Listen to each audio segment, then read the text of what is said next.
सगळ्या अयोध्येमध्ये पसरली आणि आतापर्यंत जे दर्शनाला अडचण निर्माण करत होते तेच आता डोक्यावर घेऊन नाचायला लागलेत. आपला निर्णय आणि आपलं ध्येय जर नक्की असेल तर जगामध्ये विरोध करणारे माणसं नंतर आपला सन्मान करत असतात. अयोध्येमध्ये राहून नंतर प्रस्थान केलं काशीमध्ये. 3 वर्षापर्यंत केशवनाथ काशीला राहिले. तिथं एकनाथ भागवत सांगितलंय. अनेक पंडितांना अनुकूल करून घेतलं. त्यानंतर पुढचा प्रवास जिथं लीला पुरुषोत्तम श्रीकृष्ण भगवंताचं प्रागट्य झालं त्या मथुरे नगरीमध्ये आलेत. श्रीकृष्ण भगवंताच्या वेगवेगळ्या लीला, त्या लीलेंचं दर्शन त्यांनी तिथं केलं. मथुरेनंतर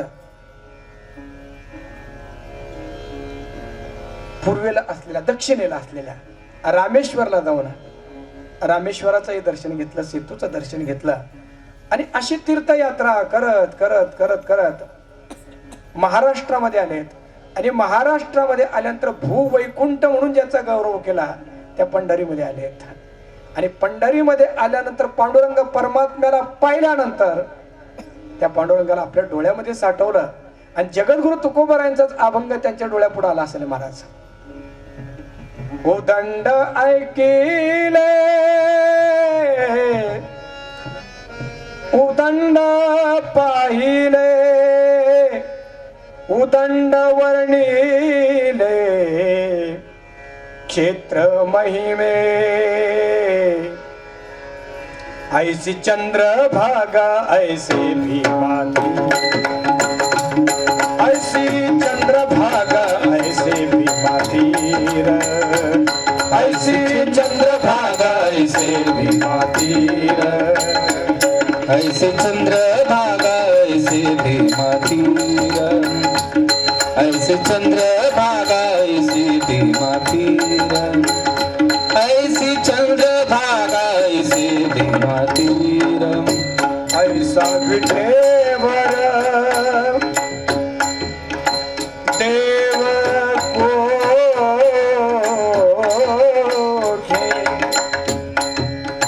सगळ्या तीर्थयात्रा केल्यात.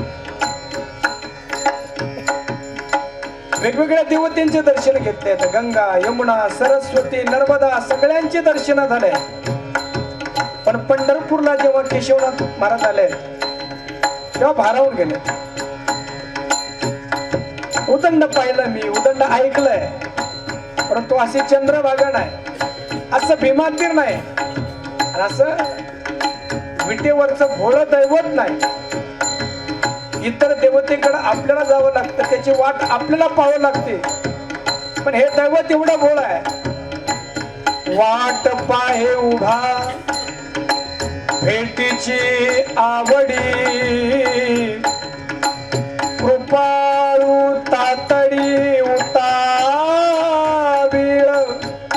भक्ताची त्यांनी वाट बघावी. आणि आषाढी कार्तिकी संपल्यानंतर भक्त जेव्हा निघावेत तेव्हा त्या डोळ्याच्या, भगवंताच्या डोळ्यामध्ये अश्रू यावेत आणि भक्ताला म्हणावं की तुमच्याशिवाय मला कोणी नाही रे. आषाढी कार्तिकी विसरू नका मज सांगितसे गुज पांडुरंग. असा देव कुठं नाही पाहिला. ऐसा विटेवरी देव कोठे देव कोठे.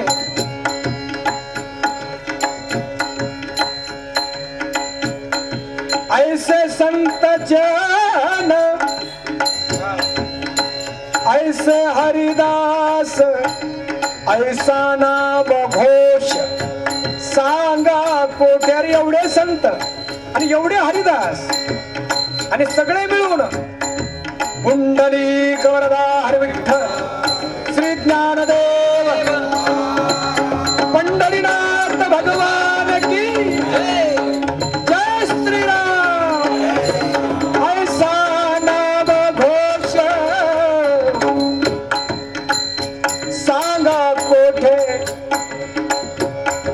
तुका म्हणे आवा अनाथा कारणे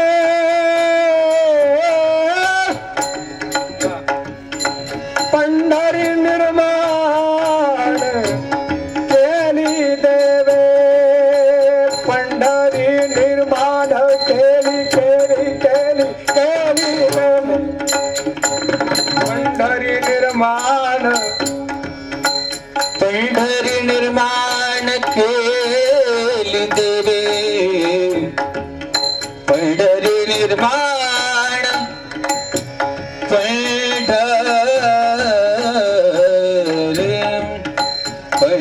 निर्माण पंढरी निर्माण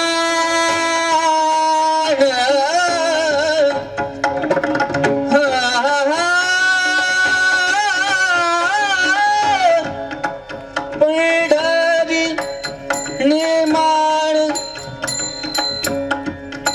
केली देवे पनी सागरी जनी जनी रा बाबा बाबा पनी जनी रा बाबा बाबा बाबा गरी जनी सागा बाबा बाबा पनी जनी रा बाबा बाबा पनी सागा पनी पंढरी निर्माण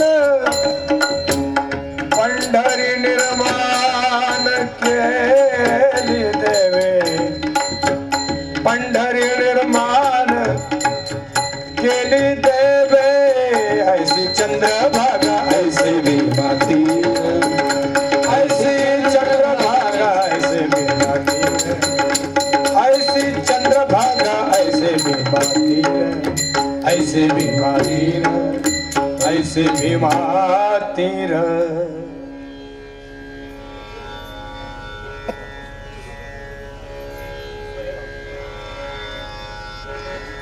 ऐशी चंद्रभागा ऐशी भीमा तीर ऐसा विटेवरी देव कुठे केशवनाथाने पांडुरंग परमात्म्याला आपल्या हृदयामध्ये साठवलं. तीर्थयात्रा करता करता आणि मुळातच ती विशालता होते. वेगवेगळे रूप जरी असले तर सगळ्या रूपामध्ये नटलेला तो एकच आहे असं पक्क ज्ञान झालं होतं. अशी पक्की धारणा होती. कारण अनंत रूपे अनंत वेशे देखिले म्या त्याशी. अनंत रूपामध्ये म्हणजे रामाच्या रूपामध्ये तोच, कृष्णाच्या रूपामध्ये तो. आणि बाप रखुमा देवरी खुण बांधले कैसे. जे राम आहे जे कृष्ण आहे तेच तीच मूर्ती. जे सगुण निर्गुण आहे. बाप रखुमा देवीवरी सगुण निर्गुण आणि रूपविटेवरी दाविली खुण. त्या सगुण निर्गुणाचं एकत्रीकरण हा विठ्ठल आहे. तृप्त मनाने विठ्ठल भगवंताचं दर्शन घेतलं आणि मग आपल्या मैकावती नगरीला आलेत. केशवनाथांची कीर्ती सर्वदूर पसरली होती. इथं असणारे जो भाविक समाज होता तो तर वाटच बघत होता. केशवनाथ आल्यानंतर सगळ्यांनी मोठ्या उत्साहामध्ये त्यांचं स्वागत केलं. मोठा उत्सव झाला आणि आता केशवनाथ या मैखावती नगरीमध्ये राहायला लागलेत. परंतु इथं राहत असताना सकाळपासून तर संध्याकाळपर्यंतचा दिनक्रम ठरलेला आहे. सकाळी उठल्यानंतर भोपाळी, त्यानंतर भगवंताची नित्य पूजा, त्यानंतर पुराणांचं वाचन, त्यानंतर प्रवचन, दुपार झाल्यानंतर भोजन, थोडीशी विश्रांती, संध्याकाळ झाल्यानंतर म्हणजे दुपारनंतर तिसऱ्या प्रहारामध्ये गीता, ज्ञानेश्वरी, रामायण, भागवत यांचे प्रवचन करावे. या प्रवचनामध्ये सगळ्या श्रोत्यांनी न्हावून निघावं. रोजचा हा क्रम चालू आहे.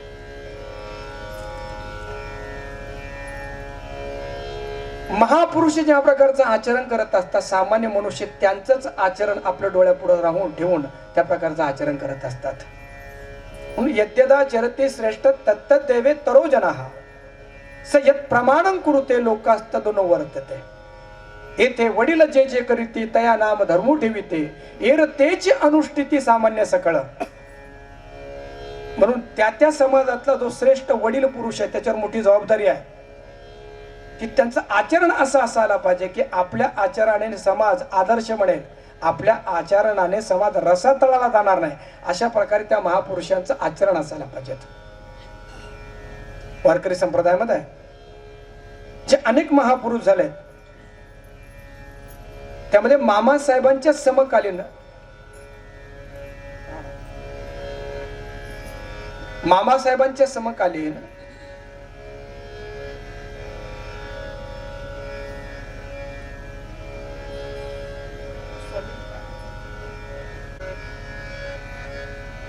बंकट स्वामी नावाचे संत झालेत. ह्या बंकट स्वामींच्या आज ज्या वारकरी चालले गायल्या जातात, ज्या वारकरी रात्री आपण कीर्तनामध्ये चालले ऐकल्यात, ह्या सगळ्या चाली बंकट स्वामींच्या आहेत. बंकट स्वामी सुंदर प्रकारचे मृदंग सुद्धा वाजवायचे. गाथा ज्ञानेश्वरी त्यांची मुखद्गोत होते.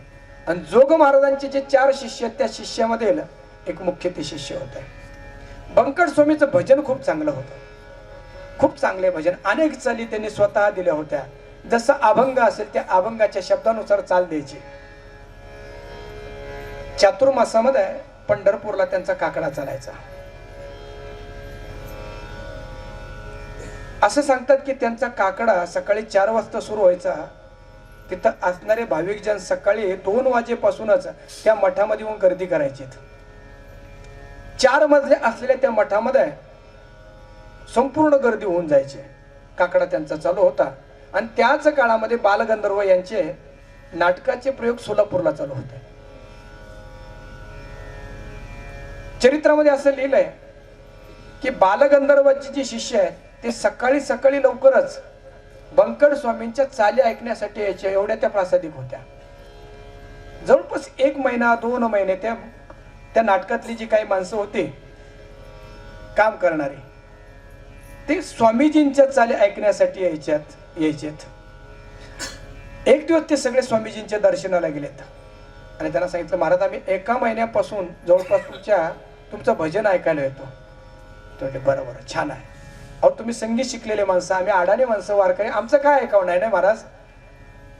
तुमच्या वाणीतून ज्या चाली प्रस्फुटित होतात, अनेक संगीतकारांना आयुष्य घालून सुद्धा अशा चाली बनणार नाही. कारण तुमच्या मुखातून साक्षात पांडुरंग बोलतो. तुमच्या चाली ऐकून आम्ही तृप्त झालो. म्हणले आम्ही रोज तुमच्याकडे येतोय. सोलापूरला नाटकाचे कार्यक्रम चालू आहेत आणि नाट्य क्षेत्रातील सगळ्यांच्या गळ्यातलं ताईत झालेले बालगंधर्वांचे नाटक तिथं चालू आहे. त्यांचं गाणंही खूप चांगलं आहे. तुम्ही या ना नाटकाला. ते म्हटले बघा, नाटक, साहित्य, कला याच्याविषयी मला विरोध नाहीये, ते ऐकायलाच पाहिजे.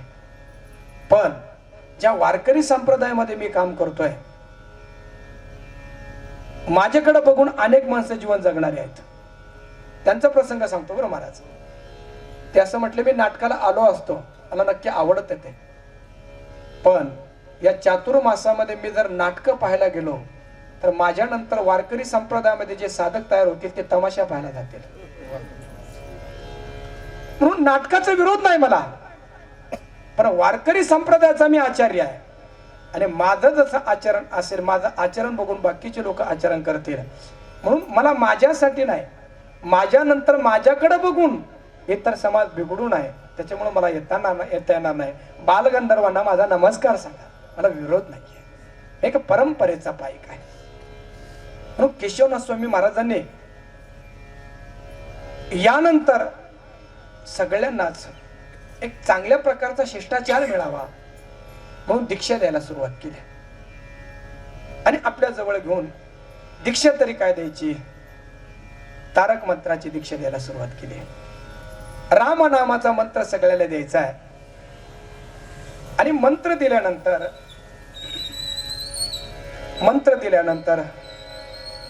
गुरुदक्षिणेच्या रूपामध्ये त्यांनी विचारावं, महाराज तुम्हाला काय द्यावं? तर त्यांनी सांगावं, तुमची सगळ्यात आवडती जी गोष्ट ती मला द्या. मग माणसं विचार करायची की आपली सगळ्याची आवडती विषय गोष्ट कोणती आहे? तर विचारांती कळायचं की आपली सगळ्यात आवडती गोष्ट तर काय असेल, आपलं मन आहे. म्हणून स्वामीजींचं म्हणणं असायचं की मला बाह्य गोष्टी काहीच देऊ नका, तुमचं मन मला द्या. ज्ञानेश्वरीमध्ये सुद्धा ज्ञानेश्वर महाराज परत श्रोत्यांना म्हणताय, तरी अवधान एक वेळ दिजे,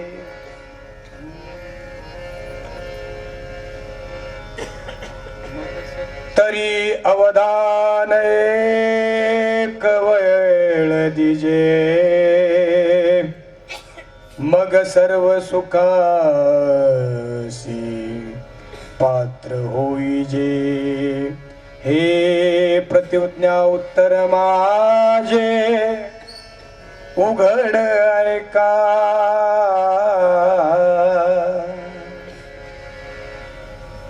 तुमचं मन द्या. असे अनेक भाविक जन स्वामीजींच्या सान्निध्यामध्ये असताना शिरगावचा कोळी समाजातील मांगेला समाजातील जीवन नावाचा एक भक्त स्वामीजींच्या सान्निध्यामध्ये आलाय. शिरगाव कुठे मला जवळच आहे का? अच्छा. इतकी नम्रता त्यांच्यामध्ये होती की त्यांनी आपल्या जीवनाचं नावाचं गुरु सेवा करून टाकलं आहे. गुरूंच्या सावलीप्रमाणे गुरूंच्या मागे पुढे राहावं. स्वामीजींनी अगदी लेकराला जवळ घ्यावं, त्याला तसं जवळ घेतलंय. एक विशेष केशवनाथ स्वामींचं असं वाटतं की स्वतः जरी ब्राह्मण कुळामध्ये जन्माला आले असले तरी सगळ्या जाती धर्मातील सगळ्यांना त्यांनी आपल्या जवळ घेतला. खर तर मला असं वाटतं की अध्यात्मातली ती लोकशाही होती. साधूची व्याख्या करत असताना तुकाराम महाराज म्हणतात, साधू कुणाला म्हणावं? जे कारंजले गांजले त्यासी म्हणे जो आपुले तोची साधोळ खावा देव तेथेची जाणावा ज्यासी अपंगिता नाही त्यासी धरे जो हृदयी. त्याला कोणाचा आधार नाहीये, त्याला जो हृदय धरतो. दया करणे जे पुत्रासी तेची दासा दासी तेची दासा आणि दासी. आपल्या पुत्रावर जी दया करावी तीच दास आणि दासावर करावीत. तुका म्हणे सांगू किती त्याची भगवंताची मूर्ती. केशवनाथ स्वामींनी सगळ्यांना जवळ घेतलं. रंजलेल्याला गांजलेल्यांना ज्यांना आधार नाही त्या सगळ्यांना जवळ घेतलं.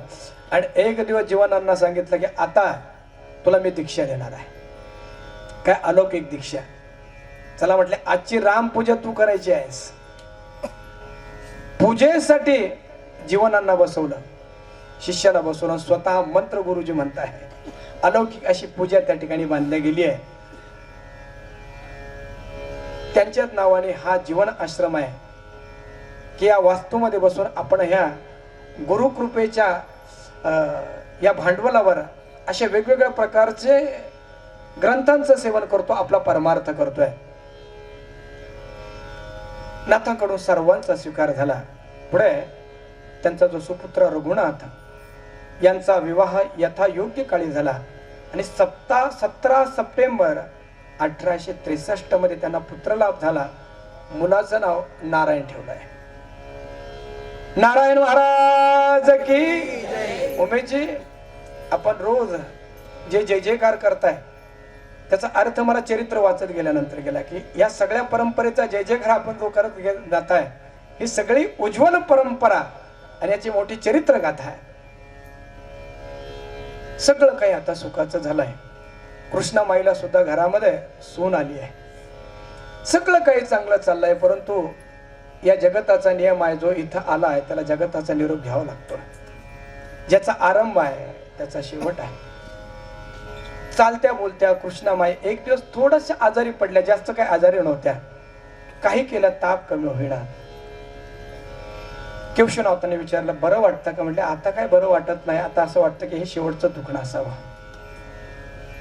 संध्याकाळी दुखणं जास्तच वाटलं. केशवनाथांना सांगितलं महाराज आता तुमची मांडी असावी. मांडीवर डोकं ठेवलंय. सगळं सगळं मला मिळालं, काय म्हणून उणीव राहिलं नाही. आता एकच इच्छा आहे रूपाने या जगाचा निरोप घ्यावा. तारक मंत्राचा उपदेश अगोदरच केला होता. आपल्या पत्नीच्या डोक्यावर हात फिरवला. पतींना बघत बघत, केशवनाथ स्वामींना बघत बघत जगाचा निरोप या माईने घेतला.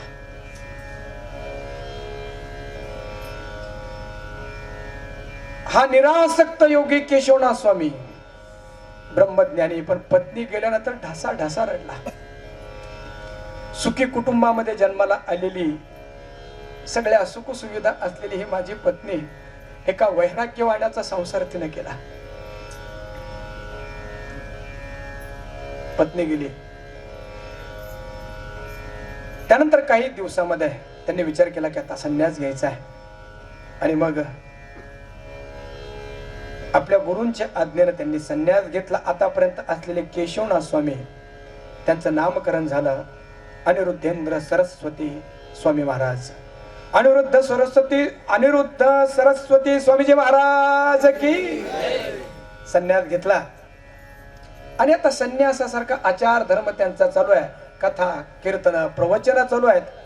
शके 1794 नाथषष्ठी आणि त्या दिवशी प्रवचन चालू आहे. प्रवचन करता करताच अकस्मात स्वामीजीने डोळे झाकलेत आणि डोळे उघडून सगळ्या समाजाला सांगायला लागले की रामाची आज्ञा आली आहे. जो रामाने देह दिला आहे तो रामाच्या चरणी समर्पित करावा अशी इच्छा आहे.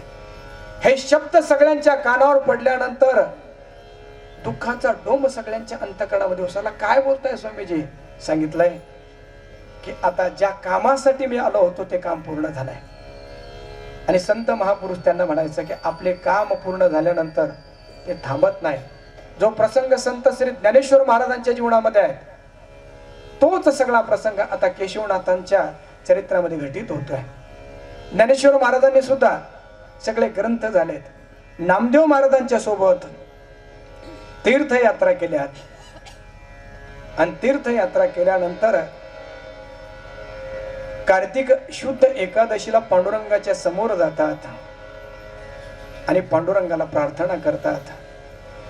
ज्ञानदेव म्हणे विठ्ठलासी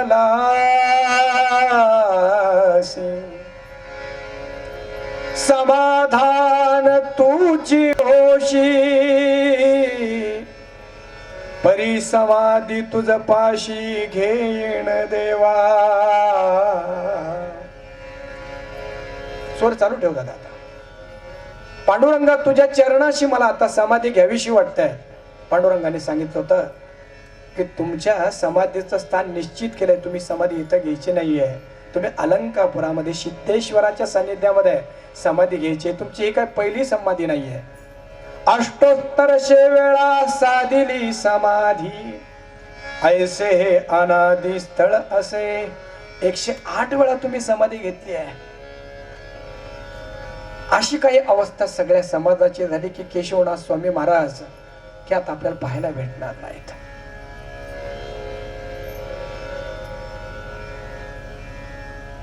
शके 1873. आता स्वामीजी जवळपास 80 वर्षाचे झाले आणि सांगितलं की मी जी समाधी घेणार आहे त्या समाधीचा तिथीही निश्चित केली की चैत्र शुद्ध दशमीला मी समाधी घेणार आहे. अशा प्रकारचा संकल्प केला आणि तो दिवस उजवला.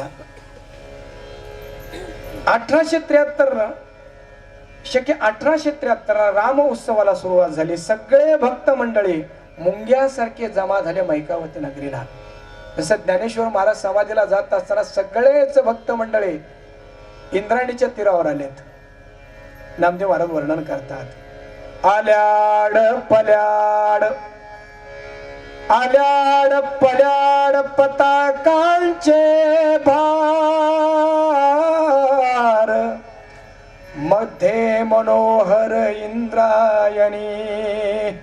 पांढऱ्या पिवळ्या गुलाबी भगव्या अशा पताका घेऊन सगळे वारकरी आलेत आणि ज्ञानेश्वर महाराज समाधीला बसणार त्याच्या अगोदर दशमी पासूनच आळंदीमध्ये गजर चालू आहे. जसा गजर आळंदीला चालू होता तसा गजर या महिकावती नगरीमध्ये सुरू झाला.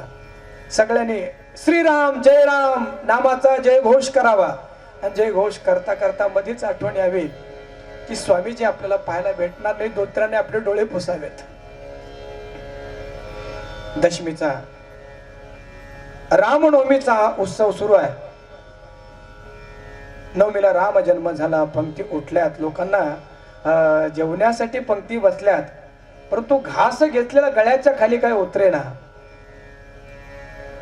स्वतः स्वामीजी अनिरुद्ध स्वामीजी पंक्तीमध्ये फिरताय. सगळ्यांना जेवू घालताय. जेवा जेवा.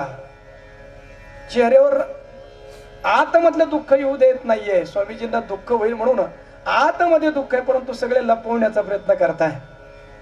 आणि तो दिवस उजाडला. चैत्र शुद्ध दशमी. या दशमीच्या दिवशी आता समाधी घ्यायची आहे. समाधी घेण्याच्या अगोदर मौनीनाथ स्वामींना निरोप पाठवला की आता समाधी घ्यायची आहे. आपल्याला पती पत्नीचा विरह माहिती आहे, आपल्याला गुरु शिष्याचा, आपल्याला भावा भावाचा विरह माहिती, आपल्याला गुरु शिष्याचा विरह माहिती नाही. जेव्हा निवृत्तीनाथांना कळालं होतं की माझा ज्ञानोबा समाधीसाठी बसणार आहे, कायम निवृत्त अशा अवस्थेमध्ये राहणार आहे, समाधी अवस्थेमध्ये राहणार आहे, या निवृत्तीनाथांना किती विरह झाला होता.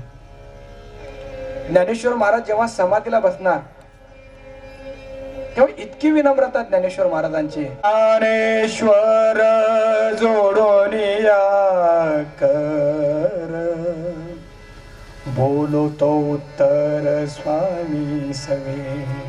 समाधीला बसायचं आहे, पण त्याही काळामध्ये किती नम्रता, हात जोडले आहेत आणि निवृत्तीनाथांना म्हणताय, पाळिले पोशिले चालविला लळा, बा माझ्या कृपाळा निवृत्ती राया. स्वामीची आयोगे झालो स्वरूपाकार, उतरलो पार भवनधी. आता आज्ञा द्या स्वामीनाथा. निवृत्तीनाथांनी आतापर्यंत स्वतःला आवरून धरलं होतं, पण बांध फुटला. नामदेव महाराज म्हणतात, आम्ही भक्तांनी रडावा आमचा स्वभाव आहे, परंतु जेव्हा एखादा ज्ञानी रडायला लागतो ते सहन होत नाही.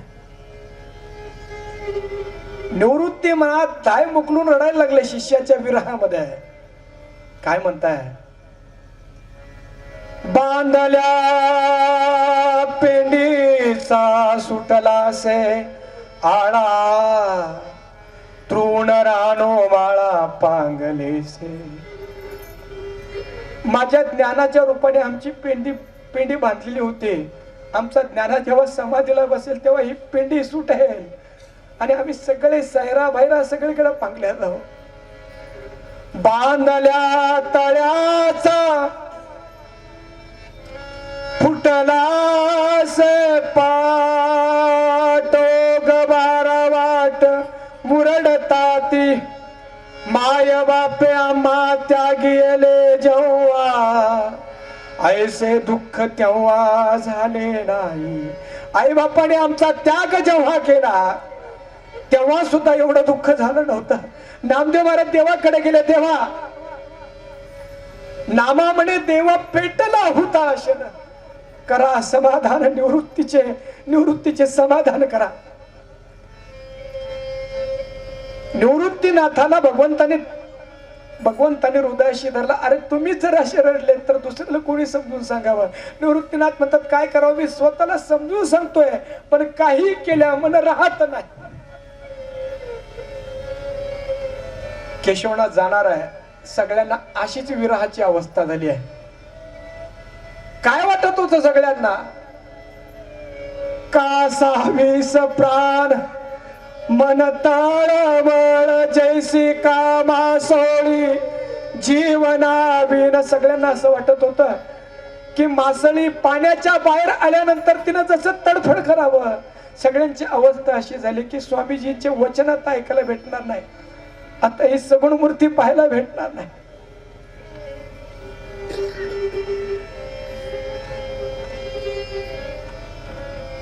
दाही दिशा ओस वाटती उदास, खरिता ती सोस मना माझी.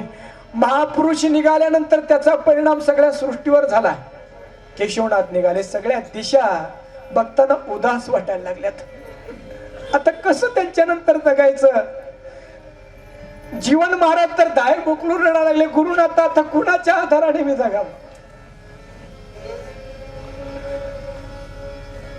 दुपारची वेळ झाली. एक पावलं टाकत केशवनाथ स्वामी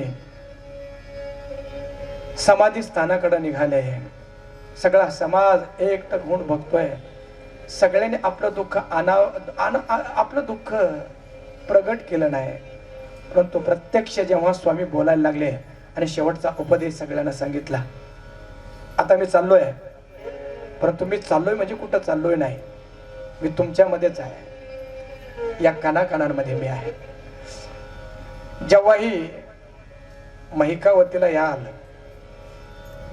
आणि समाधीला कान लावाल, मी कुठं गेलो नाही. त्या समाधीतून तुम्हाला माझे ध्वनी ऐकायला येतील. मी कुठं गेलोय नाही, या कानाकानांमध्ये मी आहे. शोक करू नका. शेवटचा उपदेश तुम्हाला, स्वतःमध्ये राम बघा, सगळ्यामध्ये राम बघा. आपल्यामुळं कोणाला दुःख होणार नाही अशा प्रकारचं जीवन ठेवा. रामाला कधी विसरू नका. मनामध्ये राम ठेवा, ध्यानामध्ये राम ठेवा. सुंदर प्रकारे असा सगळ्यांना उपदेश केला. जीवन महाराज आणि दुसरे भक्त मंडळी त्या समाधी स्थानाची तयारी करतात, पण तयारी करत असताना हुंदका देत देत इथं आमचे स्वामीजी बसणार आहेत. एक एक पाऊल टाकत स्वामीजी आलेत. समाधी स्थानावर निरंजने लावलेले आहेत, धूप लावलेले आहेत, सगळीकडे असा सुगंध पसरलेला आहे. केशवनाथ स्वामींनी समाधी स्थानाला परिक्रमा केल्यात. उत्तरेकडे आपलं मुख केलं आणि मुख करून हरि ओम नारायण, हरि ओम नारायण, हरि ओम नारायण या मंत्राचा जप केला. आणि ज्ञानेश्वर महाराजांनी 1200 शतकामध्ये जी संजीवन समाधी घेतली होती, अशी संजीवन समाधी केशवनाथ महाराजांनी घेतलेली आहे. समाधीच्या स्थानाला वर आल्यानंतर जी शिळा होती ती शिळा लावण्यात आली. एकच आकांत सगळीकडे पसरला. सगळे रडायला लागले, सगळीकडे शोक. कोणी कोणाला समजावं आता. परंतु स्वामीजीने केलेला उपदेश, मी कुठं गेलेलो नाही, मी इथंच आहे. ज्ञानेश्वर महाराजांच्या बाबतीमध्ये म्हटले, समाधीमध्ये ज्ञानेश्वर महाराज आजही भजन करतात. ज्ञान देवे घेतले दान, हृदयी धरोनिया ध्यान, समाधी बैसला निर्वाण, कथा कीर्तन करीतो. आजही आळंदीला या, त्या समाधीवर डोकं ठेवा, कान लावला तर आजही आपल्या ज्ञानेश्वर महाराजांचं भजन ऐकू येईल. आणि आजही महिकावती नगरीला जा, मनापासून केशवनाथ स्वामींचं स्मरण करा. आजही ते तुम्हाला दर्शन दिल्याशिवाय राहत नाहीत. कणाकणामध्ये कणाकणामध्ये आणि त्या सगळ्या वातावरणामध्ये केशवनाथ स्वामीच आहेत. केशवनाथ महाराजांची समाधी झाली, संजीवन समाधी. आणि त्यानंतर ही उज्ज्वल परंपरा अशीच पुढे सुरू राहिली. सद्गुरु केशवनाथ स्वामी महाराज कीर्तने, ब्रह्मभूत रघुनाथ महाराज त्यांनी ही परंपरा पुढे चालवली. त्यानंतर नारायण महाराज यांनी ही परंपरा अव्याहतपणे पुढे चालवली. ब्रह्मभूत भास्कर महाराज आणि या भास्कर महाराजांच्या याच वंशामध्ये ब्रह्मभूत भुवनेश्वर महाराज, ते ज्यांनी शिक्षण आणि अध्यात्म याची सांगड घातली. लोकांना अध्यात्माने तर शहाणं केलंच, पण शिक्षणासाठी आपली स्वतःची काय दिलं महाराज, आपली जमीन दिली, आपली जागा दिली आणि परमार्थ आणि व्यवहार याची सांगड घातली. याच परंपरेमध्ये विजय महाराज, ब्रह्मभूत रवींद्र कीर्तनी महाराज आणि याच उज्ज्वल परंपरेचे वारसदार आदरणीय आपले अशोकजी महाराज. आपलं सगळ्यांचं भाग्य आहे की केशवनाथ महाराजांना ज्यांनी पाहिलं नसेल, ज्यांनी पाहिलं ते तर भाग्यवानच आहे. आता नाहीच कोणी पाहणार आहे. परंतु मला असं वाटतं की त्या केशवनाथ महाराजांचं दर्शन जर आपल्याला घ्यायचं असेल तर त्या केशवनाथ महाराजांची मूर्तीच जणू काय आदरणीय महाराज जे आपल्या समोर आहेत त्यांना दर्शन करावं आणि त्यांच्या निमित्ताने त्या परंपरेला नमस्कार करावा. सद्गुरु केशवनाथ स्वामी महाराज की जय. याच परंपरेमध्ये पुढे चिन्मय कीर्तने आणि त्यानंतर प्रज्ञान कीर्तने अशी ही जवळपास 7 पिढ्यांची परंपरा चालू आहे. मी पहिलंच बोललो की जोपर्यंत चंद्र सूर्य आहे तोपर्यंत ही परंपरा चालू राहणार आहे. किंबहुना ही परंपरा जोपर्यंत आहे तोपर्यंत चंद्र सूर्य असणार आहेत. अशा परंपरा संपल्यात की चंद्र सूर्य राहणार नाही. अशा या दिव्य परंपरेला आपण नमस्कार करूया, नतमस्तक होऊया आणि प्रयत्न करूया की अव्याहतपणे या गुरु परंपरेशी मी कसा निगडीत राहील. ज्ञानेश्वर महाराज जेव्हा निघालेत ना, त्या निवृत्तीनाथ महाराजांचं अजून एक वाक्य ज्ञानेश्वर महाराजांच्या बाबतीत आहे. अवज्ञा कधी केली नाही गुरु शिष्य पण सिद्धी नेले. माझा ज्ञानोबा याच्यासाठी मी का विबळ होतोय. मी काहीतरी आज्ञा माझ्या ज्ञानोबाला दिली असेल तर त्याने अव्यय केला नाही. ज्ञानेश्वरी लिहिली, चांगदेव 65 हरिपाठ. मी सांगितलं अमृतानुभव तुझा अनुभव सांग, तोही लिहिला.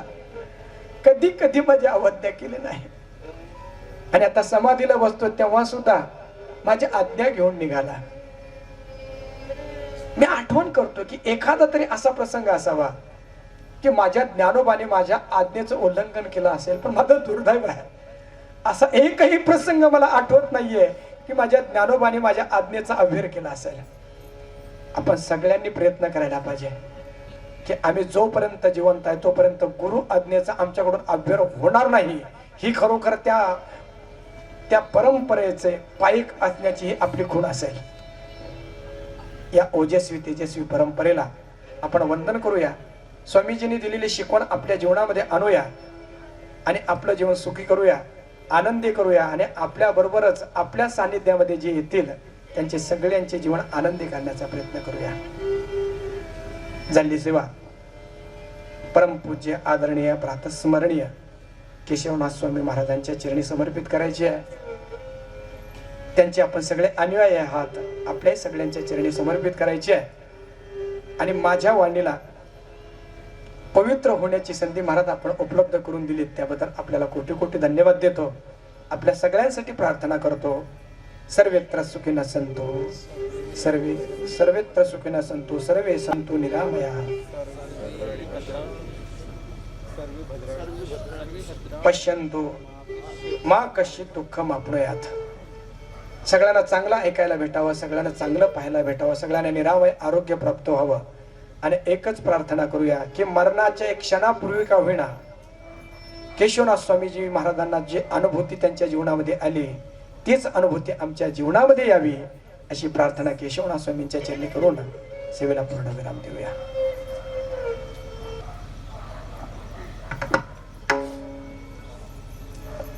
स्वर दे. राम कृष्ण हरी.